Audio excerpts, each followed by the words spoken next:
കോഴിക്കോട് ഒളവണ്ണയിൽ മുലപ്പാൽ തൊണ്ടയിൽ കുടുങ്ങി കുഞ്ഞ് മരിച്ചു. മുനീർ ഫാത്തിമ സന ദമ്പതികളുടെ 8 മാസം പ്രായമുള്ള മകൻ മുഹമ്മദ് അയാസ് ആണ് മരിച്ചത്. ഇന്ന് രാവിലെയായിരുന്നു സംഭവം. വിവരങ്ങളുമായി ഗോകുൽ ചേരുന്നുണ്ട്. ഗോകുൽ, എന്തൊക്കെയാണ് വിവരങ്ങൾ? ഇന്ന് രാവിലെയായിരുന്നു ഇത്തരത്തിലൊരു ദാരുണമായ സംഭവം ഉണ്ടായത്. മുലപ്പാൽ കൊടുത്തു ഉറക്കിയ കുഞ്ഞ് രാവിലെ ഉറക്കം എണീക്കാതിരുന്നതിനെ തുടർന്ന് ശ്രദ്ധിച്ചപ്പോഴാണ്, ചലനമറ്റ രീതിയിൽ കിടക്കുന്നത് കണ്ട് ശ്രദ്ധിച്ചപ്പോഴാണ് കുട്ടി മരണപ്പെട്ടതായി മനസ്സിലാക്കിയത്.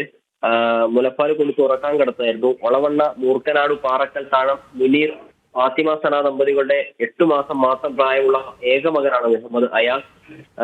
പന്തീരങ്കാവ് പോലീസ് സ്ഥലത്തെത്തി ഇൻക്വസ്റ്റ് നടത്തിയിട്ടുണ്ട്. ലക്ഷ്മി.